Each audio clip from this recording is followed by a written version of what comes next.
황현산 교수라는 분이 쓴 밤이 선생이다라는 책이 있는데요. 그 책에 보면은 아주 재미있게 생각해 볼 수 있는 이야기가 나옵니다. 어느 초등학교 학생에게 낸 문제의 질문이었는데요. 질문은 이런 겁니다. 그 그림책에서 황소가 거울을 잡고 보고 있는 그림입니다. 그리고 밑에는 이러한 질문을 썼습니다. 황소가 땡땡땡 봅니다. 여러분도 한번 맞춰보세요. 황소가 거울을 들고 있는 장면입니다. 그 밑에 저 문제가 나왔어요. 초등학교 1학년이 쓴 정답이 무엇이었을까요? 황소가 황소를 봅니까? 황소가 자신을 봅니다. 여러분들도 상당히 소스풀한 그 의견을 갖고 있는데, 황소가 거울을 들고 있어요. 황소가? 그렇죠. 원래 그 문교부에서 나온 정답으로는 황소가 거울을 봅니다 합니다. 근데 우리 교회 성도님들은 상당히 이 상상력이 풍부한 것 같아요. 그 거울을 보면서 황소가 나를 봅니다. 황소가 황소를 봅니다. 야, 이것까지 저는 생각 못 했는데. 근데 어느 초등학교 1학년 학생이요, 그 답을 달기를 이렇게 달았습니다. 황소가 거울을 봅니다인데, 답을 황소가 미쳤나 봅니다. 라고 썼습니다. 맞았을까요? 틀렸을까요?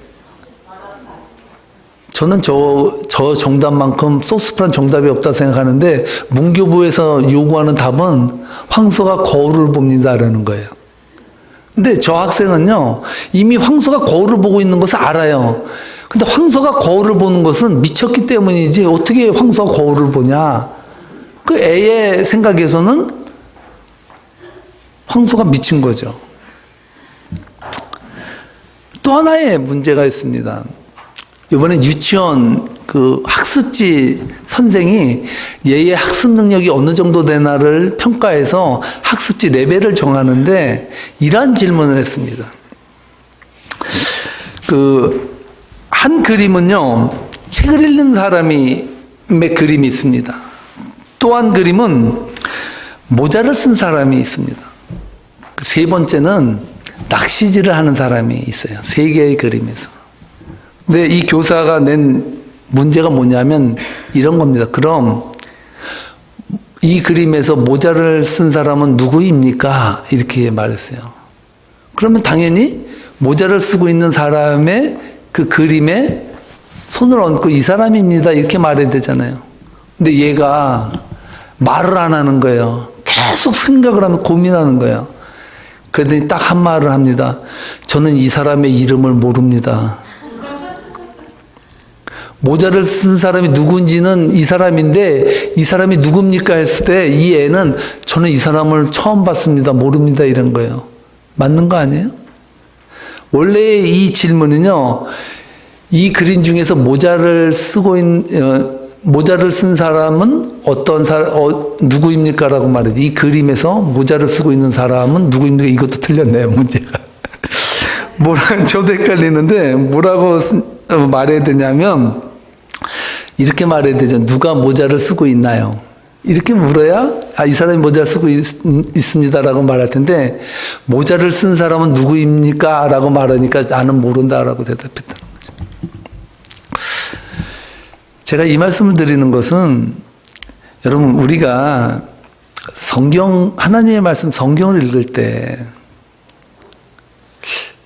조금 다르게 읽을 필요가 있고, 때로는 곱씹어 읽을 필요가 있고, 때로는 질문을 던질 필요가 있는데, 우리는 너무나도 모범 성도라 그런지 아무런 문제도 안 느껴요. 별로 그렇게 이상 있는 것도 아니고 다 맞는 것 같아요.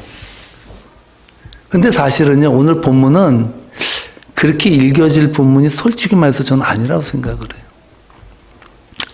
조금 잔인하고 섬뜩한 얘기인데요. 여러분, 세계에서 남의 물건을 훔쳤을 때 가장 가혹하게 형벌을 내리는 나라가 어느 나라일 것 같아요? 중국이에요? 그렇죠. 이슬람들은요, 이 절도죄에 대해서 상당히 강력하고 가혹한 그런 형벌을 내리는데, 그들은요, 절도죄에서 걸리게 되면은 어떻게 합니까?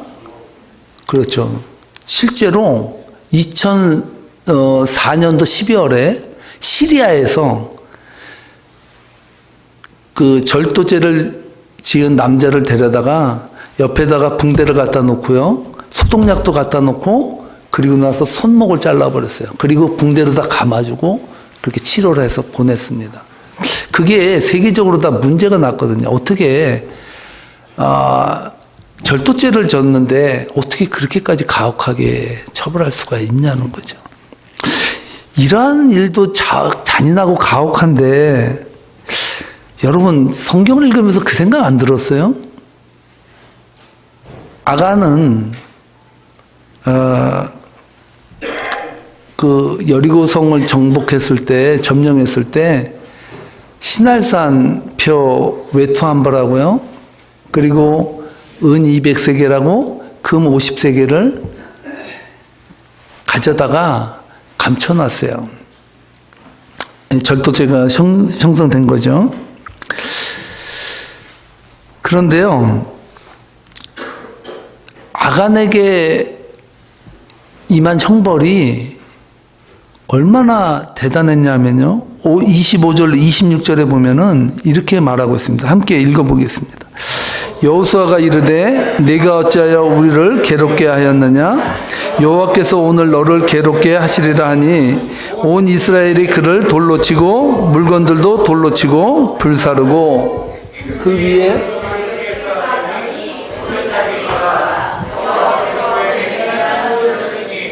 그러므로 그곳 이름을 오늘까지 아골골짜기라 부르더라. 아멘.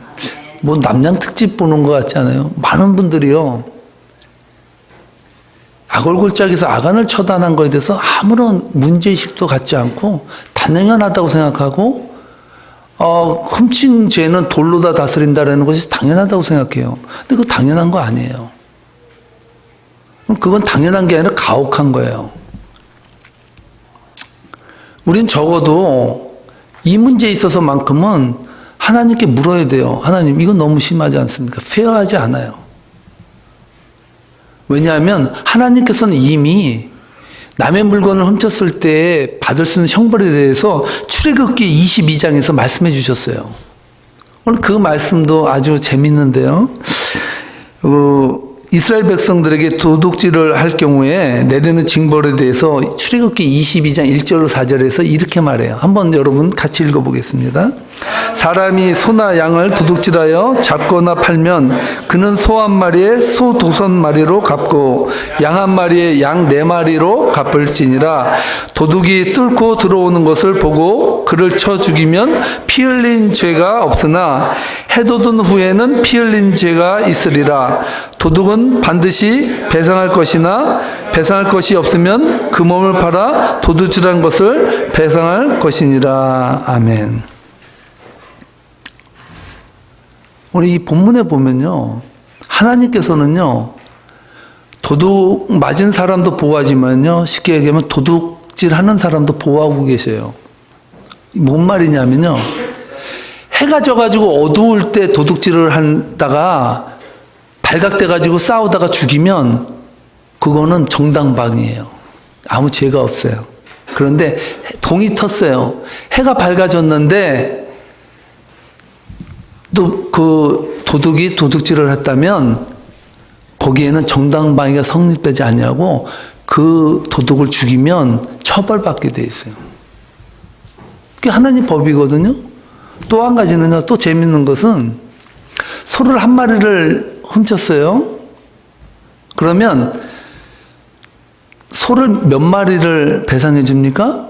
5마리를 배상해 주게 돼 있어요. 근데 이것도 또 달라요. 경우에 따라서.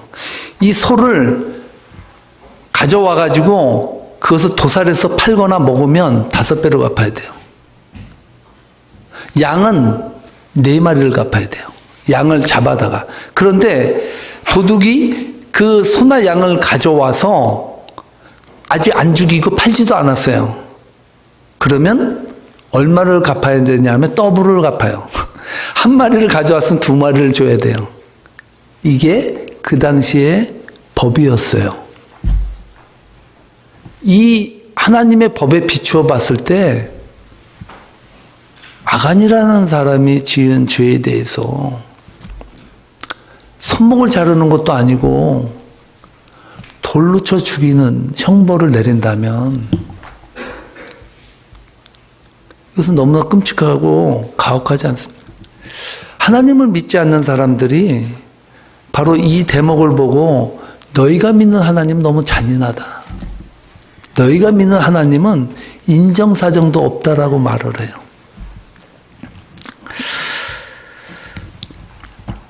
여러분, 도둑질을 했을 때 최고의 형량이 5배로 갚는 것밖에 없습니다. 누구나가 들어도 승이 가는 처벌이에요. 상당히 합리적이에요. 논리적입니다. 그러나 여리고 전투에서 진멸시키고 거기서 얻은 전리품에 대해서 손을 대는 자는 그 손을 댄 물건에 많고 적음과 관계없이 그 물건에 손을 댄 자는 다 돌에 쳐 죽이는 형벌을 내렸다는 사실. 이 사실은 오늘 우리들에게 무엇을 얘기해 줄까요? 한국에 보면 그 가중처벌이라는 것이죠. 어떤 특별한 법에 대해서 그 사회가 너무나도 심각한 죄에 오염되어 있으면 특별법을 제정해서 더 가혹하게 다루죠. 오늘 이 본문을 그렇게 이해해야 돼요. 하나님께서는 여리고성 전투에서 얻은 전리품에 대해 손대는 것에 대해서 아주 가혹할 정도로 심하게 다루시는 것을 볼 수가 있습니다. 그렇다면요, 왜 하나님께서는 이 특별법을 제정해서까지 너무나 가혹할 정도로 엄청나게 심하게 이 문제에 대해서 왜 다루실까? 사실 이 문제에 대해서는 전무후무한 사건이 벌어진 거예요.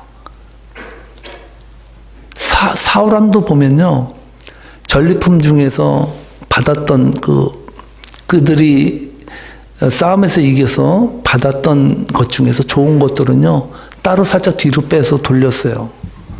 그래도 죽음을 당하지 않았어요. 근데 여리고 전투에 있어서만큼은 하나님이 아주 강하게 다루시고 있다는 사실입니다.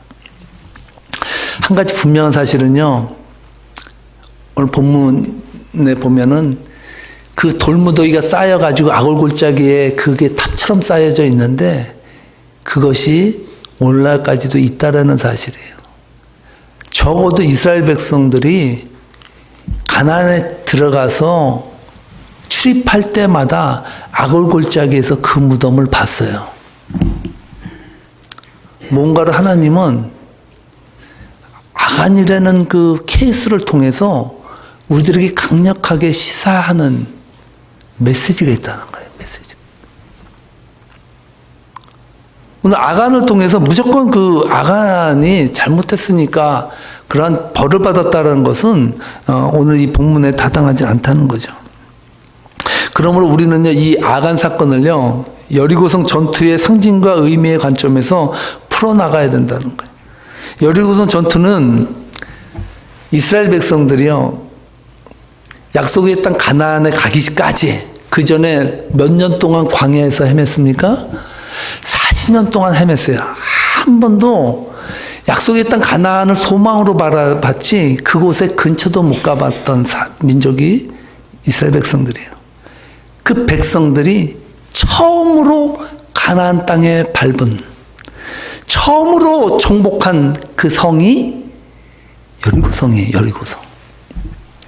그러니까 상징적으로 얼마나 큰 이 의미가 있습니까?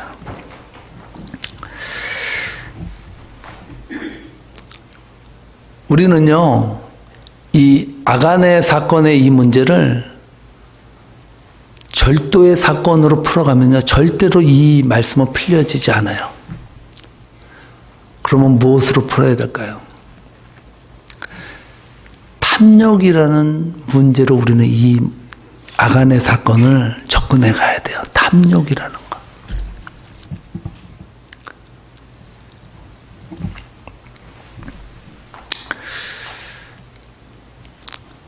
아간은요, 하나님께서 모든 것을 진멸하라고 할 때 이스라엘 백성들이 가나안을 가기 전에 광야 생활을 할 때 뭐가 있었습니까? 아무것도 없었어요.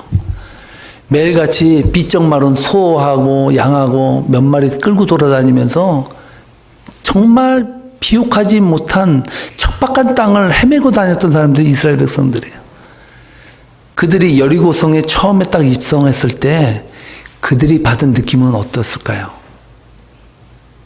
적어도 아프리카에 사는 사람들이 이 고층 빌딩 있는 미국에 와서 미국을 바라봤을 때 느낌이 그 느낌 아니었을까? 완전히 문화적 충격을 받는 거 아니에요? 매일같이 양이나 염소나 끌고 다니던 사람들이 그 나라에서 나는 농산물로 배를 채우고 그것으로 문화를 형성하고 살아가는 그들을 보면서 야! 여기가 파라다이스다. 여기가 천국이 아니면 어디냐? 라고 느끼지 않았을까요? 바로 이러한 그 문화 속에 들어갔을 때 하나님께서는 첫 번째 명령이 너희들이 그 문화 속에서 받아지는 모든 것들을 하나님 앞에 바치라고 명령하고 있다는 사실이에요.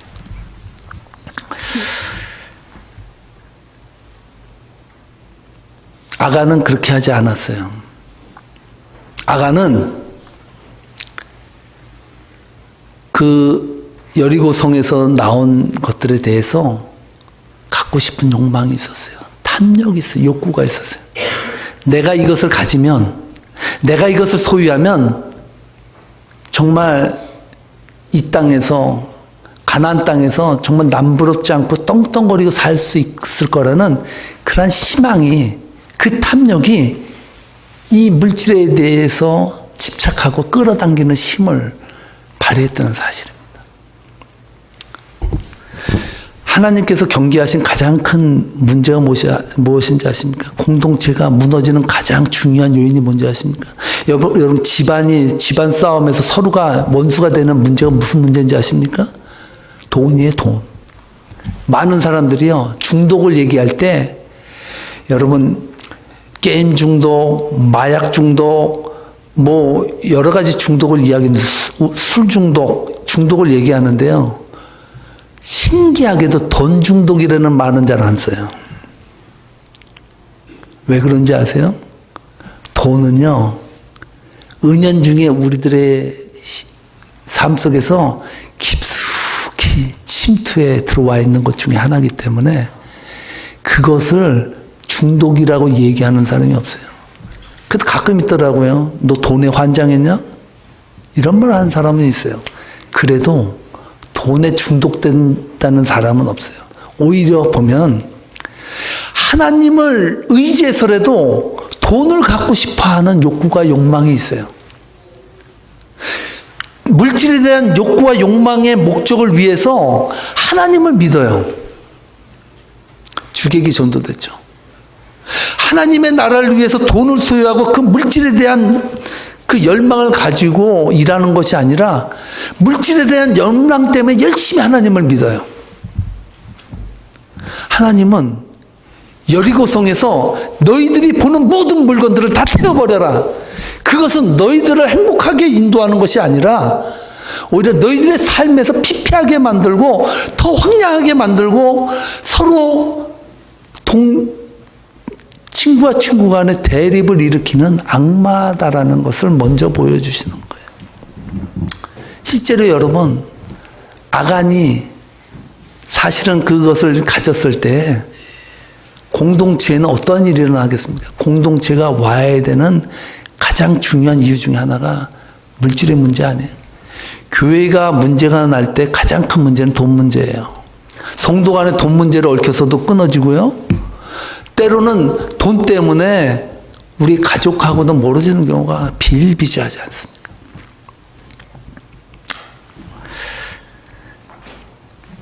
그 의미에서 아간은 이런 죄를 졌다는 거예요.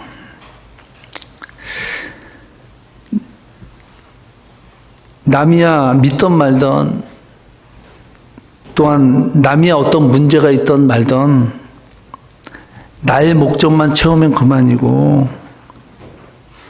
또한 남이 은혜 받던 말던 상관없이 나만 하나님 앞에 바로 살면 된다라는 것. 그것이 아간에게 심어져 있다는 거예요. 그 한 사건이 이스라엘 전체의 공동체를 무너뜨릴 수 있는 가장 중요한 요인이 되는 것을 하나님은 아셔요. 그렇기 때문에 그것을 무너뜨리고 그 안에서 새로운 하나님의 공동체를 보게 하신다는 사실. 제가 재미있게 본 영화 중에요. 전 영화를 그렇게 많이 즐겨보지 않는데 영화 평론가가 이렇게 쓴 평론을 들으면 아, 이런 영화의 내용이구나 하고 보게 돼요. 그 정도로 영화에 대해서 문외한인데 저는 세상을 살면서요. 가장 재미있게 본 영화가 두 편이 있습니다. 하나는 성령이 나오는 치권이에요. 저는 치권이라는 영화를요. 같은 영화를 한 3-4번 봤습니다. 3-4번. 봐도 웃겨, 봐도. 그냥 뭐 술 한잔 먹고 뭐 권법 책을 뒤지면서 연습을 하는데 다 맞아. 그거대로 하는데도 막 맞는 거예요. 너무 재밌게 봤는데 또 하나 재밌게 본 영화가 지금부터 한 5년 전에 했던 부시맨이라는 영화입니다. 이 부시맨의 영화는요. 코카콜라병 하나가 세계를 웃길 수 있다는 걸 보여준 영화가 이 부시맨 영화인데 어느 뭐라 그러죠? 비행기 조종사가 전투기를 타고 가다가 그 콜라를 먹고 그 아프리카에 부시맨이 사는 부족에게 콜라병을 던져버렸어요.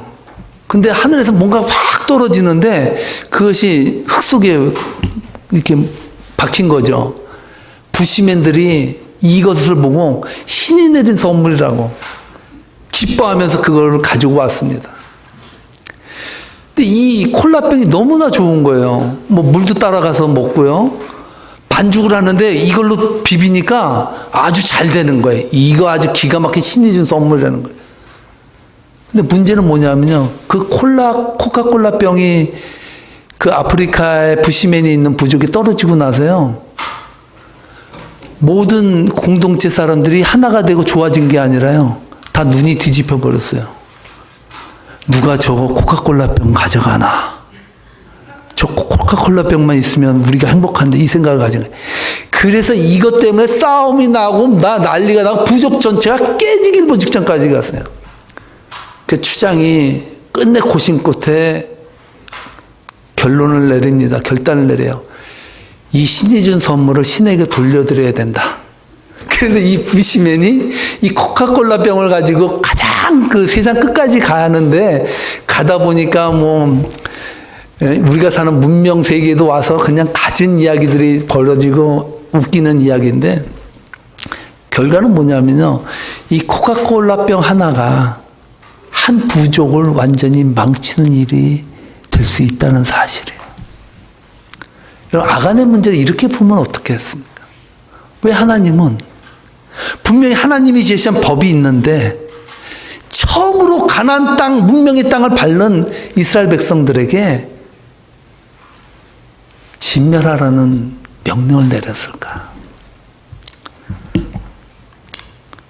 여기 메시지가 있다는 거예요. 여러분 인생을 살아가면서 여러분은 어떤 생각을 갖습니까? 나는 저거 하나만 있으면 정말 행복할 텐데. 조금 덜해요. 그것이 조금 더. 그래서 어떤 분은 이렇게 말합니다. 거지가 부러워하는 것은 재벌이 아니라 자기보다 상황이 조금 더 나은 거지다라는 말을 해요. 거지는 절대 재벌을 부러워하지 않는데요. 자기보다 상황이 깡통이 좀 세련되거나 조금 더 좀 좋은 위치에서 선점해서 구걸하는 그 거지를 더 선망한다는 거예요. 우리에게는요, 탐욕이라는 것이 있어요. 이 탐욕이 우리를 점령하게 되면 그다음부터 우리 눈은 바뀐다는 거예요. 아간은 가나안에 입성해가지고 그 나라를 진멸하기 위해서 정복했던 이스라엘 백성들에 속한 사람이 아니라 오늘 이 시대 속에서 여러분들의 삶 가운데서 만족하지 못하고 뭔가를 얻어야만 행복하다고 하는 그것, 바로 그것이 우리가 하나님 앞에서 내려놓고 진멸해야 될 물건이라는 사실입니다. 그래서 저는요, 오늘 설교의 본문을 아간이라고 쓰고 우상숭배라고 읽는다라고 말씀드린 거예요. 아간의 다른 이름은요, 아간의 죄는 우상숭배예요. 우상은 하나님의 자리까지도 놓을 수 있는 그러한 매력을 가지고 있어요. 오늘날 우리들이 얼마나 많이 물질에 무릎 꿇습니까? 정말 물질 때문에 생명을 바치고 살아가는 것 아닙니까? 그런 우리를 향해서 하나님은 단호하게 말해요. 진멸하라는 거예요.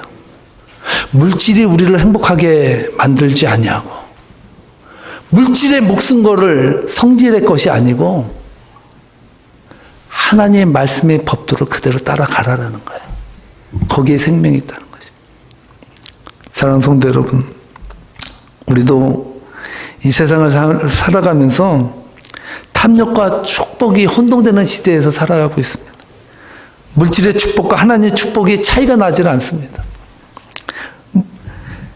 어떤 면에서는 물질의 축복을 위해서 하나님을 믿습니다. 내가 믿습니다 하는데 믿습니다의 내용이 하나님께서 물질 주실 줄 믿습니다.